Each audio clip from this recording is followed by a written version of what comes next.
My motto in life has been, make the most of every learning opportunity. At the festival, I enrolled for some very interesting workshops. I learned travel writing from journalist Dilip D'Souza. I learned professional photography from ace Bollywood photographer Avinash Gowarikar. And I learned how life inspires design with fashion designer Nachiket Barve, all in a day's work. Avid Learning has organized these wonderful workshops. And one of them that I really wanted to attend was a travel writing workshop with journalist Dilip D'Souza. You were an engineer before you took up journalism. So what was it that, and engineering is supposed to be a very coveted profession. So how did you make the switch, and what were the early influences that kind of brought you into this? To me it seemed like a logical transition. I keep saying that because it just seemed like at some point I was lucky enough to find out what do I really want to do.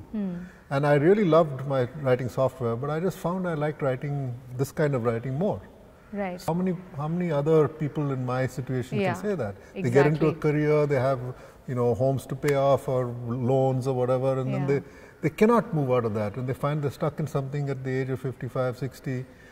They cannot move out of that. Wow, and I think that's quite an inspiration for people who find it very difficult to take that plunge. And I have been through that situation where I was in a career and I was doing well, but I had this calling, which would kind of keep me up in the middle of the night and say, come on, do what you love, and really, because you can add the maximum value in what you really are passionate about. Is it only about reporting? Like, I've always wondered this, and I've asked many journalists this question, that when you go and cover stories and you see things happening in front of you, do you only cover them?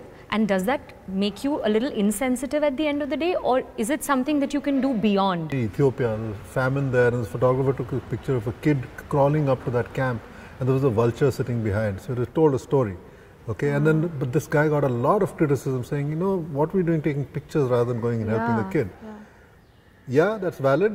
I see that as a double-edged thing. There is a value to telling the world this is the way things are. Right. So I hope that sensitivity prevails and journalism serves the true purpose that it intends to.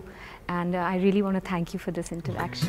From the world of the journalist, I entered the realm of the photographer. I was here to nurture my passion for photography from none other than Avinash Gowarikar. He took us through some of his work and recommended apps that enhance picture quality, websites for photography lovers, and shared tips on how to bring out the best in a person on camera. His talk was honest and insightful, and he shared some nice anecdotes about working with the leading actors of Bollywood.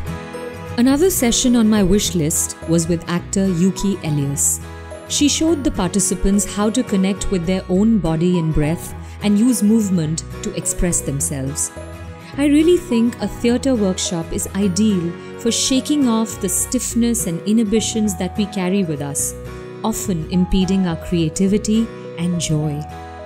Well, it was time now for a chat with one of my favorite fashion designers, Nachiket Barve.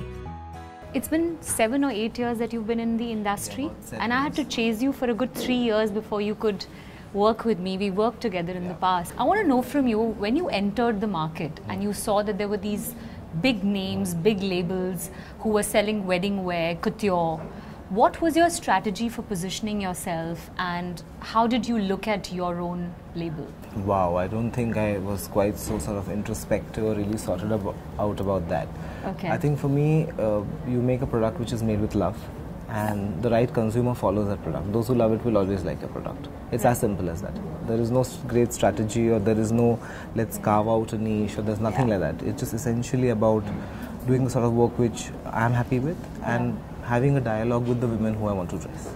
There are two things about your creations which I love, and I know all your clients love. One is the colors that you use, which to me on the Indian tone, they just do wonders. And second is the silhouettes, very forgiving and very versatile. You can wear them from morning to evening. What is the strategy behind it? Like, wow, I need to know. I wish I was so sorted, like I had strategies for everything. But you do. No, I don't. No, you do. You're very cerebral, but you're like disguising yourself. No, I'm not disguising. It's just I like to keep my life simple. I think, you sort of understand the woman who you're making clothes for. So keeping that in mind, I think it's important to see fashions to make people feel happy. Yeah.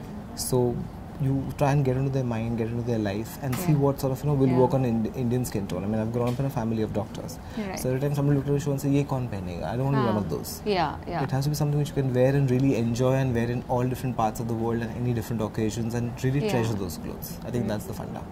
Okay, and what does individual style mean to you? Like, there are many women out there who love to watch fashion in magazines and on television, but they wonder, like, will this look good on me? So for someone who really is not fashionable in their own understanding, what do you suggest? Like, see, I think everybody has a smartphone now. Use it to advantage. Try on as many things as possible. See how they look on you. Take a front picture, a back picture. And along with that, it's also not just how it looks, it's also how it makes you feel.